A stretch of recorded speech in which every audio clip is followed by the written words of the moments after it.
আহাচোন আজি তোমালোকৰ 7ৰ অসমীয়া পাঠ 11 সুখ নামৰ কবিতাটো তোমালোকক বুজাই দিবলৈ আহিছোঁ। কবি হৈছে আনন্দ চন্দ্ৰ আগৰৱালা।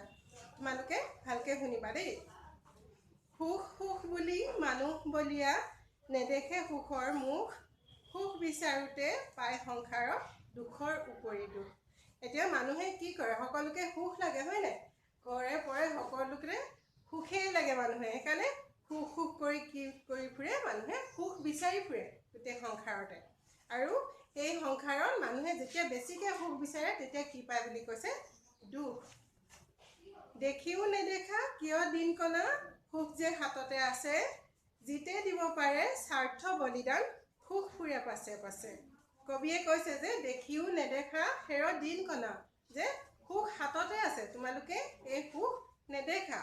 যিজনে স্বাৰ্থ বলিদান দিব পাৰে, যি মানে স্বাৰ্থ বলিদান দি আনৰ কাৰণে কি কৰিব পাৰে, হিত সাধন কৰিব পাৰে, সেইজনৰ পাছে পাছে সুখ ফুৰে বুলি কৈছে। অকল নিজৰ নিমিত্তে নহয় আমাৰ জীৱন ভাই, পৰৰ কাৰণে খাটিব পাৰিলে সংসাৰ সুখৰ ঠাই।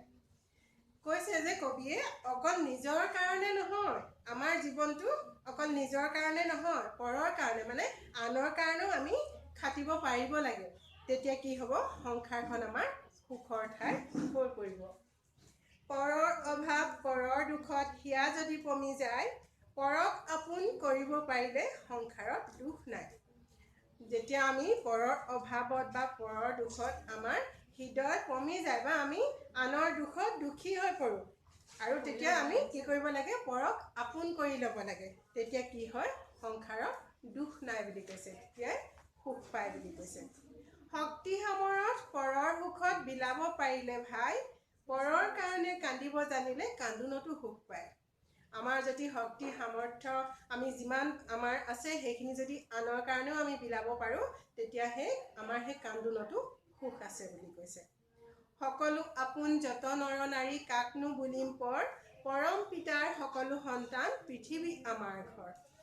এই সংসাৰত থকা সকলো নৰ নাৰী আমাৰ কোনো পৰ নহয়, সকলো আপোন। আমি পৰম পিতা মানে ভগৱানৰ সকলো আমি তেওঁৰে সন্তান, গতিকে পৃথিৱীখন হৈছে আমাৰ ঘৰ।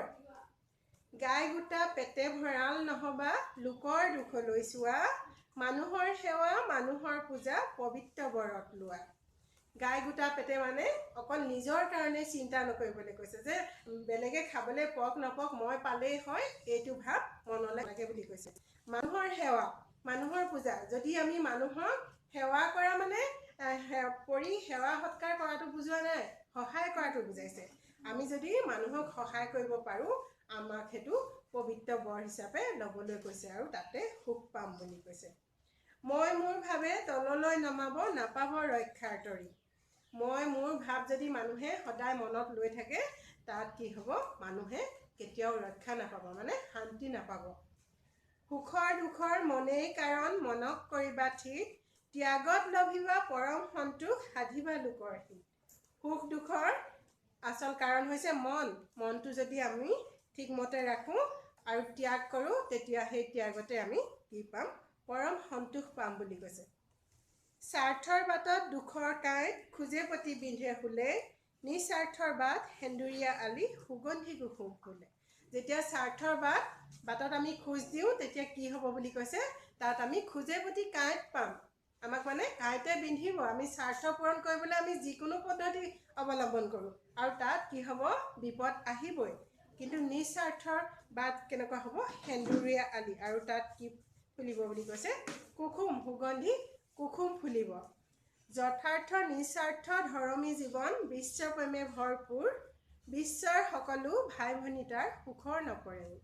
যেতিয়া আমি নিস্বাৰ্থভাৱে এই ধৰ্মত বা সংসাৰত আমি বিশ্বপ্ৰেম কৰিম, আমি সকলো মানুহৰ প্ৰতি আমাৰ মন প্ৰেমেৰে ভৰপূৰ হৈ পৰিব, আৰু বিশ্বৰ সকলো মানুহকে যদি আমি ভাই ভনী ৰূপেৰে বিবেচনা কৰোঁ, তেতিয়া কি কৈছে, সুখৰ কেতিয়াও ওৰ নপৰে বুলি কৈছে।